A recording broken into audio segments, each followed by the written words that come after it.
please. Welcome. Thanks for being with us today.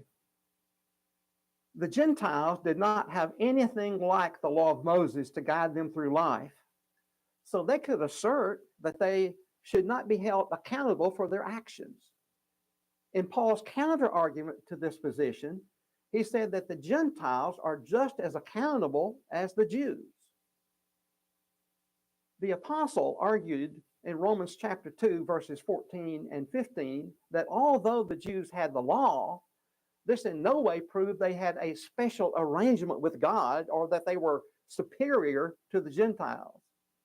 He also said that the Gentiles who did not possess the law obeyed some of it, and that the Jews were not better than the Gentiles merely because they had the law.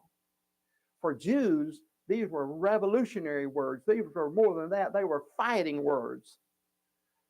Paul clearly showed that both Jews and Gentiles were equally accountable to the gospel of Christ, and the words nature, phusis, and conscience, suneidesis, were crucial to his argument.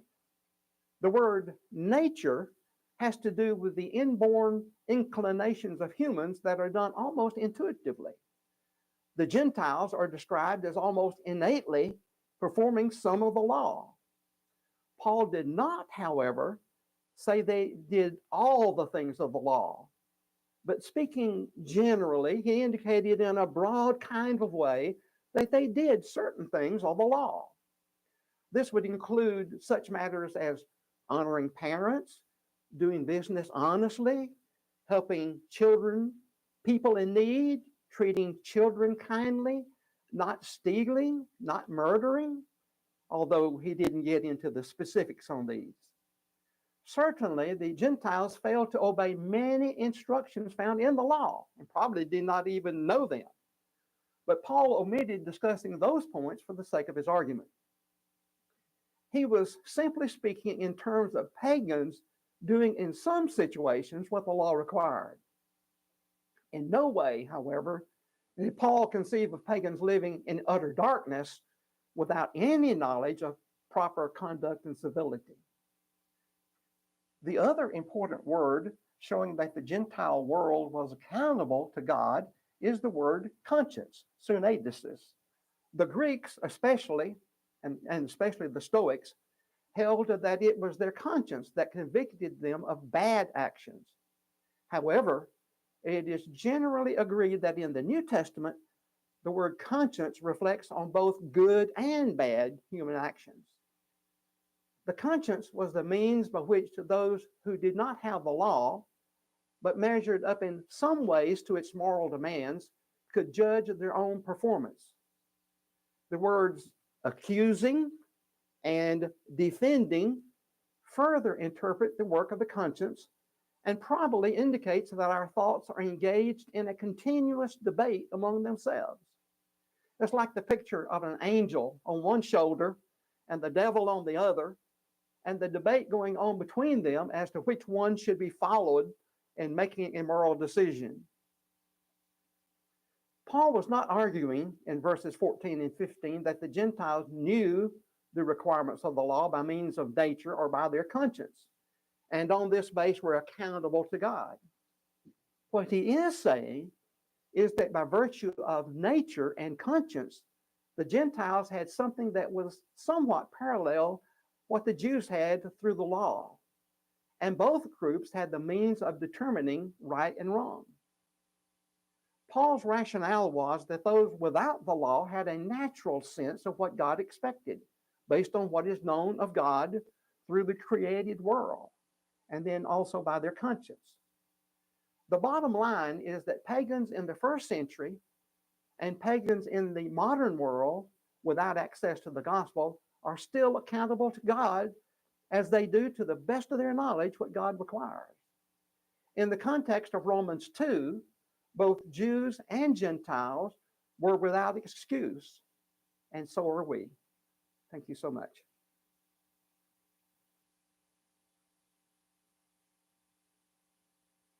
Okay, we're going to attempt to unpack some of this in these passages and a couple of passages that Dr. Pollard referred to.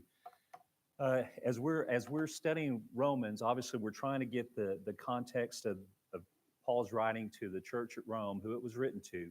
We're trying to understand what it meant to those readers, and then to apply that to ourselves. And there's so much of that that will apply to ourselves, which we've had good discussion the last couple of weeks about the immorality and other issues that apply to us today. So that's our goal in doing this. And for Dr. Manor to give us from the original language some of the meanings helps us to better understand what it meant to the first century reader who's going to read this letter.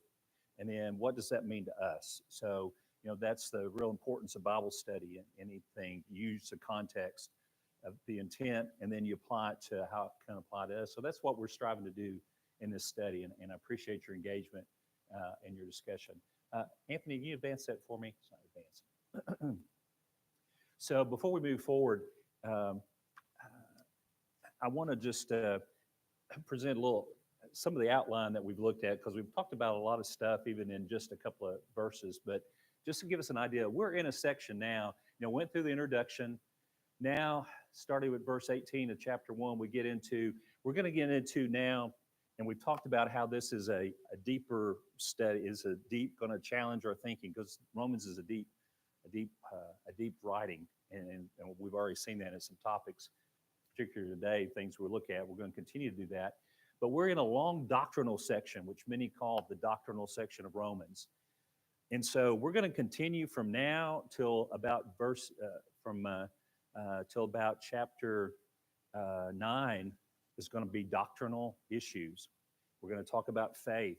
We're going to talk about how faith justifies us, which is the theme, thesis statements in Romans 1:16-17. The gospel is the power of God to save. And we've talked about that, in that you're justified by faith, not by works. And Paul's the next few chapters is going to be a full discussion of this in a lot of detail. So we're in a doctrinal session. And then after chapter 9, we're going to get into more of a practical aspect of Christianity from chapters 9 to 15. So I just encourage you to hang on during this doctrinal section. We're going to have a lot of things that Paul's going to discuss that'll really challenge our thinking on some things as we try to get the understanding there. So really, really great section. But we're dealing with a lot of the doctrinal stuff, as we're already seeing. So we've talked about, we're down to, remember the Gentiles were subject to God, and we talked about that in chapter 1. Now we're dealing with the Jews. We talked about last week. They're not going to escape. They thought they were superior because of their special relationship with God. We studied last week about, but Paul said, but you're also accountable. And he uses the terminology, neither one of you are without excuse. And that's kind of where we're at now. So we're going to come down. We talked about God, the Jews exposed last week, and we're going to talk about God's righteousness today. So just keep that in mind, because we're going to be dealing with a lot of really doctrinal issues, righteousness through faith, sanctification, glorification. Paul's going to get in some deep subjects with the church at Rome, and so we'll break those down. So look at our passage this morning. The scriptures I use, if you notice, I use the New International Standard Bible, and so that's where my quotes come from. If it's a little different than what you have, I look at a lot of different translations, but this is the one I typically use in my PowerPoints, just so you'll know where that's coming from. So Paul writes there, "For all who have sinned without the law will also perish without the law, and all who have sinned under the law will be judged by the law. For it is not the hearers of the law who are just before God, but the doers of the law will be justified." Now, I think it's important for us to look at. This is the first time Paul uses the Greek word nomos, which is law. Okay, and so this is the first time he uses it, but we're going to see this continually throughout the book of Romans, his reference to law. So what do you think? What law do you think he's referencing? The old law. And nomos has a lot of different meanings, but you can see in context and other reasons why interpreted the way it is. Our translations, you can see in your translation where law has a capital L. Usually, when it has a capital L, it's referring to what? The Old Testament, the Old Law. Now, in the original Greek language, there is a definite article, what looks like the, which says the law. When there's a definite article in the original Greek language, the law is pretty much interpreted, it means the law, which would be the law of Moses, okay? There's a generic where there's no the, then your translators are going to have a little l. We're going to see that in a couple verses here. You're going to see a large L and a little l in your translations. It just gives you a little idea where it's from. You know, it's not always perfect in that regard, but that's where our translations come up with those letters. Yes, John? I thought that Jesus summed up the whole law of Moses with love God and love your neighbor. He did, but Paul's talking about the old law here. So I thought that replaced all. that's not what this is talking about. Oh, okay. We're talking about, and Paul is referring to the time before Christ, the Gentiles were responsible to God. Remember, they need the gospel, and he's referring to a time before Christ when they were still accountable, just as the Jews were. So just interesting to note, and you'll see that here in the passage here in a minute, but when you see the capital L, pretty much your translators are trying to tell you this is the old law, and particularly in Romans, we're going to see that. Then we're going to see a little l, which means when it says they are a law to themselves, we're going to see that in the next verse. The Gentiles are a law to themselves. Little l, it means within themselves they had some guidance, not talking about the old law. So I think that can be helpful to us as we look at that. It's not a perfect idea, but that's how our translators use that. But there is a definite article in the Greek. So in most cases, they'll use that to do the capital L. Does that help some? Hope I didn't confuse anybody on it. But it'll be interesting as you see passages with law in it, when you see a large L and a little l, and they go, okay, there is some significance to that. And so this will help us in the context to know he's talking about. So in this case, who is Paul referring to without the law and under the law? Capital L. So capital L means it's referring to the Old Testament, the old law, the law of Moses. So who is Paul talking to? Who is without the law and who is under the law? The Gentiles without the law and Jews with law. Very good. It's exactly what he's talking about. So the Gentiles were without the law, and the Jews had the law, but they are both accountable to God. And that's been Paul's argument that we saw in chapter 1. They're both without excuse, and he explained why. He's going to explain why more now than we probably realize, and we're in help us get in some good discussion. Now, Paul, so we see that difference. Paul has his, and again, he's dealing with that aspect as he talks about, for it is not the hearers of the law who are just before God, but the doers of the law. Now, the Jewish synagogue, what was a practice in the Jewish synagogue? What was something they did every Sabbath? Read the law and the prophets. They read from the law and the prophets every Sabbath day. So Paul's reference, even in Acts, where he references made, Luke records, after the reading of the law and the prophets, the synagogue officials sent to them saying, brethren, if you have any word of exhortation for the people, say it. This was spoken to Paul and Barnabas. I can't remember exactly where they were, but it's spoken to Paul and Barnabas then, because this is what happened on the Sabbath. So Paul is saying, it's not those who hear. You hear it you've heard it every Sabbath day. You've sat there and you've heard it. But what's more important than hearing it is what? Is doing it. Now, is that not practical to us? We hear God's word. You make the application. I don't have to explain it to you. I mean, it's a pretty practical to us, and that's what he's telling the Jews. And they thought they were superior, and Paul's going to get into more of this later. You think you're superior to the Gentiles because you have the law. Well, we've already seen from last week's study that you're not superior. You're both responsible, and he's going to talk about that more. But not only did you have it, but you didn't listen to it. You didn't hear it. And in verse 21 and 24, next week you get to, he's going to tell them you don't even keep it. until you don't even keep it. He's going to get into that later in this chapter. So he's making a point there. So he's unraveling that idea. So Paul's response, some might say, I'll get ahead of my thoughts here for a second. Paul's response, did I hear a comment? Oh, Owen, I'm sorry. Go ahead.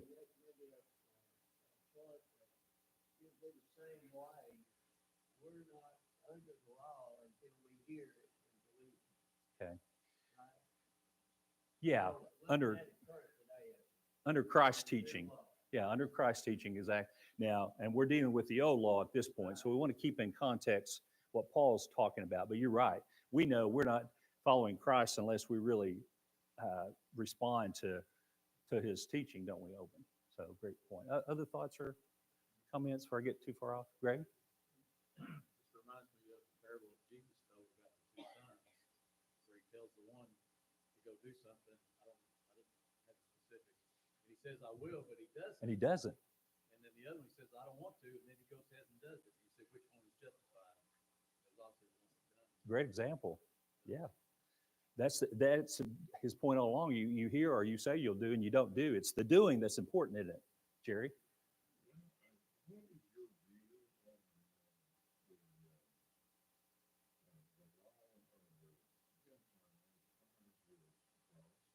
Okay, we're fixing to get into that, and see if this passage doesn't help answer this question. It's going to create some good discussion. But that's a very good point, Jerry. You're right on target with what Paul's going to deal with here, because Paul's not going to say they were without law. Now, here's the interesting thing we're going to see about the Gentiles, and so we're going to talk about that. Paul's response is that the Gentiles did have a law, Jerry. Not a law like we think of, like the law of Moses. And we think of law, we think about that standard, don't we? Well, Paul's going to tell us there's a way that the Gentiles did have a law. They were accountable without the law of Moses. So that's where we're going to go here, Jerry. So we'll see if these passages can help answer your question. So here we go. And this is kind of perfect time to ask that question, Jerry, because look what Paul says. For when Gentiles who do not have the law, here we're seeing capital law again. I think it's a proper translation, because not the law, he's talking about the law of Moses, who do not have the law, do instinctively the things of the law of Moses. These, not having the law of Moses, capital L, are law to themselves, little l. Okay, interesting. So Paul's going to give us more information on this. Just because you didn't have the law of Moses, you were a law to yourselves, because there are some things you should know that are right and wrong. Nature, we're going to deal with that. Dr. Pollard used that term, that Greek word for nature is used in the passage we're fixing to look at. There's some things you should know are right and wrong. You become a law to yourselves, even though you don't have the law of Moses. He's showing their accountability to God. There was some accountability they had to God without having God's formal law. And so we're going to break that down a little bit. So what he says here, now Paul had painted a bleak picture in chapter 1, didn't he, about the Gentile world. You know, we discussed that, the immorality, women and men falling after what was unnatural in their lust. And we went through, and in that one passage, he lists so many different types of sins. He painted a bleak picture of the Gentile world. But Paul assumes that not every Gentile, there's exceptions to that. Apparently, not every Gentile was guilty of sexual immorality. Not every Gentile was guilty of gross iniquity that we saw in verses 28 through 32. Not all of them practiced those things.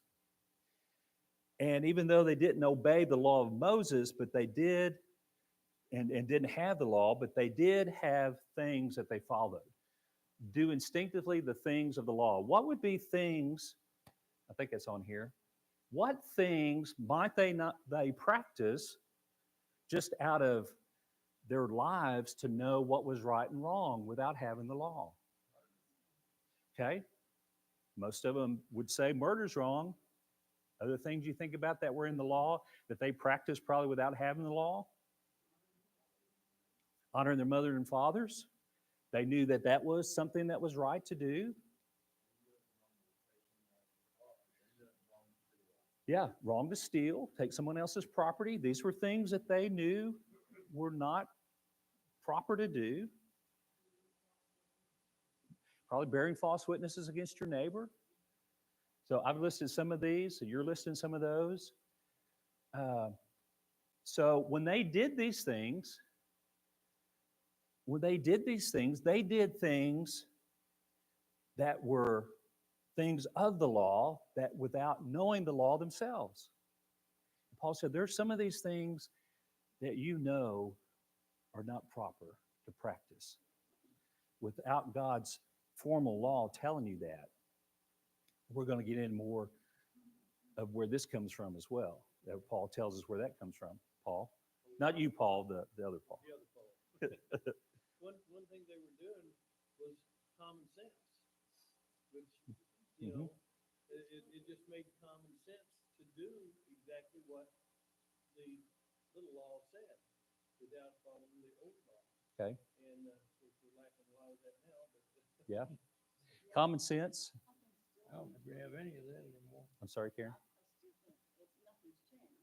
Yeah.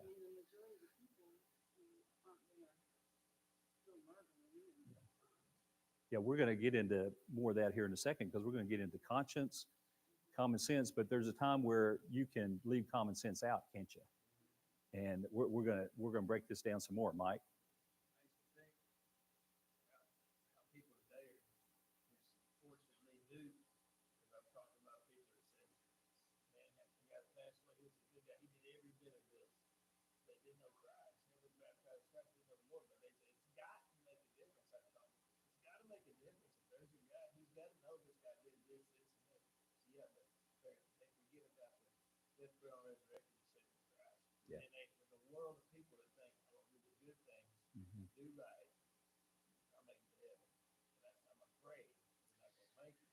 Yeah. Christ. That's why the Great Commission is so important in it, you know. They get this, but they don't get this. Yeah. They don't get saved. Because they have to, you know, Jesus, there's one way to the Father, Jesus said. And that's why this gospel message, Paul told us in verse 16 of chapter 1, that's again the thesis of the whole thing, is the gospel is the power of God to save, to the Jew first and also to the Greek, the powers of the gospel.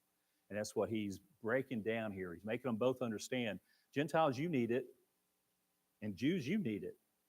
You know, you think you're superior and you're not. We'll do more of that. But yeah, Mike, that's a very challenging thought. There is, and we're going to deal with this a little bit more here in this statement too. Yes, Susan. Randy, in Garden of Eden, the whole thing started when they ate from the fruit that would let them know good from evil. It right then they found out what was good and what was evil because that is what started the whole thing. Yeah. The patriarchs lived their life by that knowledge of what was good and evil. They didn't have a law, but they did what was good. They knew what was good. They knew what was evil. So all along from the Garden of Eden, man has had the ability to understand what is good and what is evil. Yep. And that hasn't changed for all of the ages, patriarch, law, and Christian. Good point. It's always been there. Well, and that's kind of what Paul is outlining here. There are some things you know, and we're going to get into this, break this down by nature, things that are wrong, you know, that you should know. Greg? Susan, it may go back before that. I think being made in the image of God kind of hardwired us to know some right and some wrong. Maybe not all of it, but we've got a sense of it. And is it wrong to view the Old Testament, the old law, rather, it's just a codification of that, of putting it down in writing, because he was forming a civilization, a nation out of the Israelites. And he pretty much put it in writing, made a book of law, so that they could rule themselves, or he could rule them. not that that's that much different, just one put down in writing for them to govern themselves. That's a great point. This idea you presented about the hardwired, we're going to get into that more here. What does God put in us to help us? There is an aspect that maybe there's an aspect we're hardwired to know certain things are right and certain things are wrong. We're going to look at this in the idea of conscience and nature. So great point.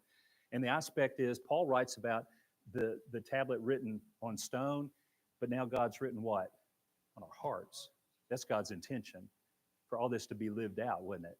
Preparing his people like Greg said, he wrote it down so they could learn and teach and learn, but it's always been intention that it be in your heart, that you practice it. And now that's the law that we're under, the law of Christ. What we're talking about here, the capital L here is intended to be a law of Moses, because the context, we look at it from a Christian standpoint. We're stepping back in the first century and seeing what they're dealing with is the Jews are holding to this law so strongly that that's what's going to justify them. And Paul's going to tell them, no, you're justified by your faith, not this law that you've held on to. And wait a second, Gentiles, you didn't have this law, but you're also accountable to God because there's certain things that you know are right and wrong. And now you're all going to be held accountable through Christ. That's Paul's going to expound on this. So I appreciate the comments. You're really hitting on, I think, the point of what Paul's getting at. So other thoughts or comments? Owen?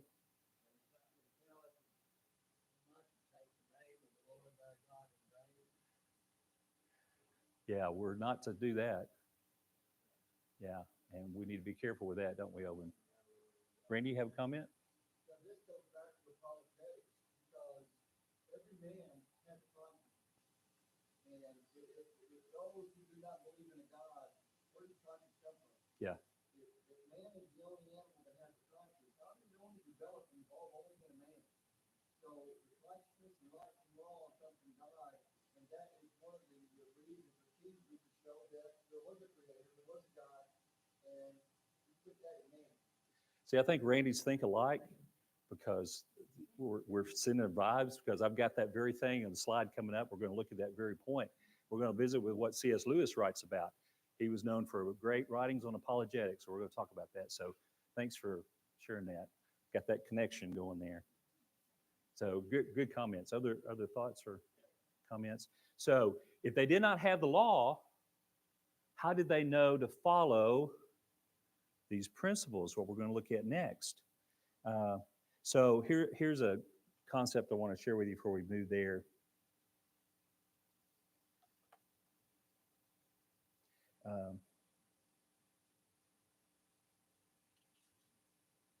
So some might say the argument would be that, well, it's not fair for the Gentiles to be held accountable because they didn't have the law that the Jews had.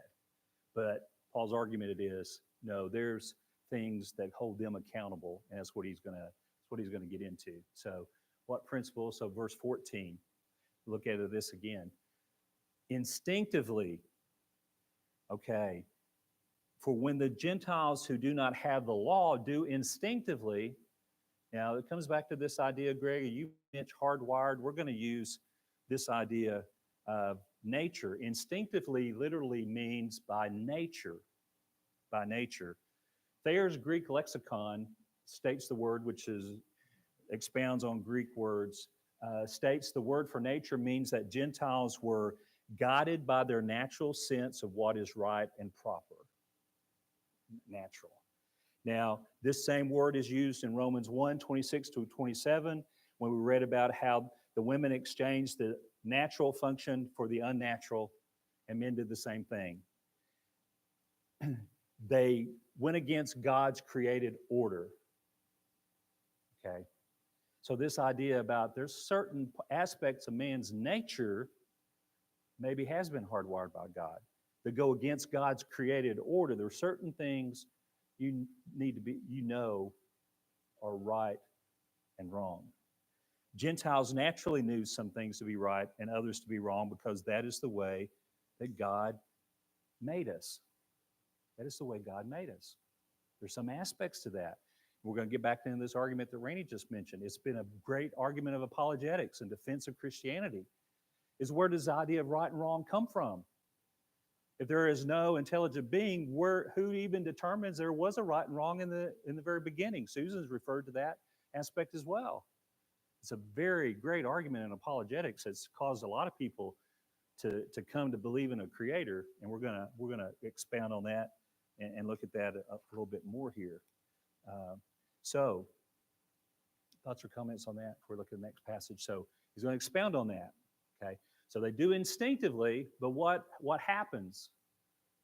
Verse 15, in that they show the work of the law, in that they show the work of the law written in their hearts, their conscience bearing witness, and their thoughts alternately accusing or else defending them. So the work of the law they do is, if they're honoring their parents, if they're not stealing, they're not committing murder, those are considered works of the law, which are written in their hearts. And I like this terminology about written in their hearts.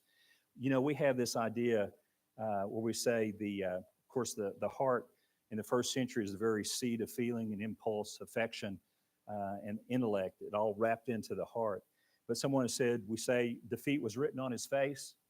It's a figurative statement we make, and they say that this statement is the certain moral obligations were fixed in their hearts as though it was inscribed by an invisible pen. It's written on their hearts, like an invisible pen wrote it there, that they live that way. And their conscience bears witness. Now, Paul confirms there's three components of the law the Gentiles did have. Now, they didn't have the capital L law, but Paul's saying they're not without excuse, because in a way they do have a law that guides them. And this is the components of it: their heart, their conscience, and their thoughts. Their conscience bearing witness, and their thoughts alternately accusing or else defending them. So the idea of this idea, their thoughts accuse them, we call that, if your thoughts accuse you of something, what do we call that in regards to your conscience? Having a guilty conscience. Yeah, because what you have in your heart, your actions may be different from that, and so you have this guilt that's there. But what do we know about conscience? Is not to always be our guide, right? Okay, there's certain things we know that are right and wrong, but conscience is built by what we're taught and what we learn. There's some things that God has put in us that he said the Gentiles are responsible for, but then the rest of our conscience is built on other things that we're taught and learned. So Paul, in all the persecution he did, what was the state of his conscience? Oh yeah, wrong passage. Yeah, Paul looked intently at the council. Brethren, I have lived my life with a perfectly good conscience before God up to this day. Because things he had been taught and believed, that Christianity was contrary to God and was blasphemous to God, and him to persecute that did not go against his conscience because of what he'd been taught and learned. We get that concept? But we know our consciences can be seared. Paul writes that to Timothy. How does our conscience get seared on and I skipped ahead on Paul conscience, but our conscience can be seared. In what ways our conscience becomes seared? A lot of that today, because what the parents have taught their children, and they grow up like that, not knowing what's wrong naturally, and you can see it in their in the news today. They believe what they're doing is right. That's what's so important in teaching our children when they're young, to teach them right and wrong. There's certain things we need to help them to be impacted with that, so that they do build a conscience that is a good conscience and not a bad conscience, so that they will have something working on them when they're tempted to do something contrary to what they've been taught or learned. Mike? The quickest way to have it seared is not to do anything at all. To stop listening to it. Exactly right, Mike. To not do anything at all. You can stop listening to your conscience, and to a point to where the voice is going to get silenced. Dean, you've seen people probably back at the prison that their conscience was seared, wasn't it? I bet. They had no measure of right and wrong anymore, did they? They have been seared. They have not listened to whatever conscience they might have had. You stop listening to it, the voice gets silenced. Mike, you have a comment? Social media TikTok teaching our kids about adults. Yes, You can be told a lie long enough, you believe it. you will. And that's what the Chinese are doing to us. They Mhm. poison this, man. Also violent video. Violent video games, exactly. Killing us. Violent video games. They are seared in their minds. Whatever right and wrong God has maybe hardwired us for, we can overcome that if we listen to all these other video games and false voices out there. It'll sear our conscience, won't it? Take garbage in, garbage out, but don't come out. Like that music lyrics, some of the music. Music lyrics, and kids are tuned into music like crazy. And Adults, you can't oh, talk yeah. about people just staring at their phone all day. Well, let me ask you this. How many of you have get this catchy tune and you're singing this song and you don't even know what the words are? I've sung this song before and I go, what? I didn't even think about those words. Well, I'm singing. Catchy tune. I know. They don't even know what it means, does it? But they're repeating that stuff. And Everybody gives a kid a phone when they're 3 years old. yeah, Shut them up so they'll leave them alone. it's their babysitter. I mean, it is. It's sad. That's what they've got to be taught right and wrong to overcome this. We've got to help build a conscience in them, a good conscience in them, because we all need that conscience that's telling us, nudging us. I'm going to show you a slide on that. But Owen, you have a comment?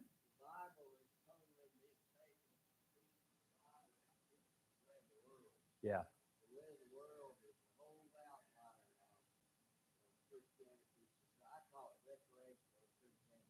Yeah.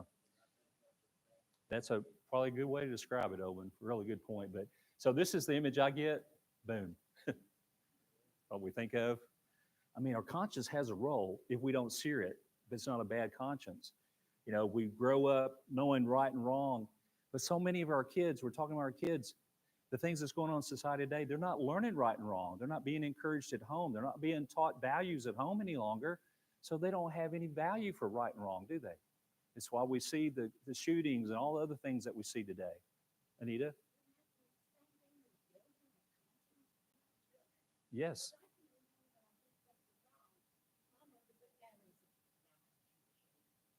Mm-hmm. Yeah. She taught you how important that is. And we don't have that long a time with our kids to do that, do we? I mean, they're growing up faster all the time with the video games, the music, the phones. They're growing up faster today than probably ever before. And they've got to have a conscience, something to try to help guide them through the challenges they're going to face in life. And that's what Paul's telling us about how important it was. The Gentiles had a conscience. There's something they were hardwired about to know what's right and wrong. And that's what God's giving you, that conscience. And it can either, let's go back to this passage. Oh, can you back up, Anthony, for me? Go back one. I'm stuck. No, go back one. Back one. Yeah, see if it'll back up. Yeah, go back to the one right before yeah, there you go. Thank you. Because it can either alternately accusing or else defending us. It's not that the devil on the shoulder is going to accuse you or is going to defend you for your actions. That's what we said the conscience can do based on how we've developed that conscience. So that's why it's so important to us. Someone has said conscience is like a judge. The judge doesn't make the law, he enforces the law. The conscience doesn't tell us what's right or wrong, it just enforces what we know to be right or wrong. That's what the enforcement is. It's an enforcement that we've been given. Barbara? Great point. Yeah, it's not within man to direct his own steps. We need to fill ourselves with God's word on the directions to go to help us build that conscience, don't we? So when we go out a step, we got something telling us, you probably shouldn't go there. You probably shouldn't do that. But if we're not filling ourselves with that, then we silence that voice and we may participate in things that we would normally know are not right. Mike? The Bible also talks about that a man can become so seared,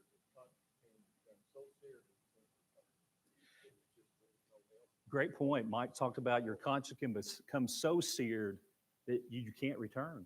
You've just destroyed your conscience. That's a scary thought, isn't it, Mike? Mike? We can justify anything we do to make it look right in our eyes, even though our conscience says Yep. You know it ain't right. I can justify this because this and that. If people aren't in the Word and know, they're going to always go the wrong way. Yeah. Even if you're in the Word, your conscience. Yeah. Still have to be careful, don't you? At least we've got that tool if we'll build a good conscience, be in God's Word, help build a good conscience for us. So important to have our children in Bible school and studying this. Okay, back to Randy's point, I want to close with this. C.S. Lewis, British author, Oxford University, he was a man of great intelligence, giant intellectually in the 20th century. Probably, no, he was converted. He was a skeptic, converted in 1931. He does a series. The book Mere Christianity was not written as a book originally. It was a set of 4 radio addresses that C.S. Lewis gave on the BBC, the British Broadcasting Corporation, during World War II. These were radio broadcasts that he did in a very difficult time for the world and for Britain particularly. He did these broadcasts. After the broadcast, he did a pamphlet. Then it was put into a book in 1952. He came out with the book was published, Mere Christianity. It deals with the practical aspects of the truth of Christianity, the defense of Christianity, and does it in such a practical way.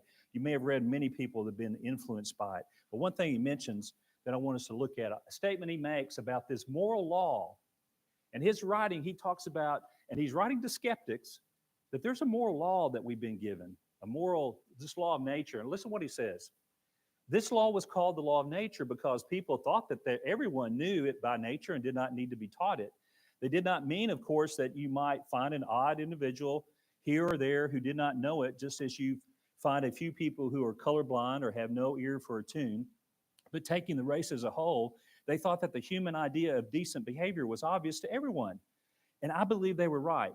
If they were not, then all the things we said about the war were nonsense. What was the sense in saying the enemy were in the wrong unless right is a real thing, which the Nazis at bottom knew as well as we did and ought to have practiced? If they had no notion of what we mean by right, then though we might still have had to fight them, we could no more have blamed them for that than for the color of their hair. He's saying there is a moral right and wrong. And he continues in his writing, if there's a moral right and wrong, there is a universal being, a God who has determined that.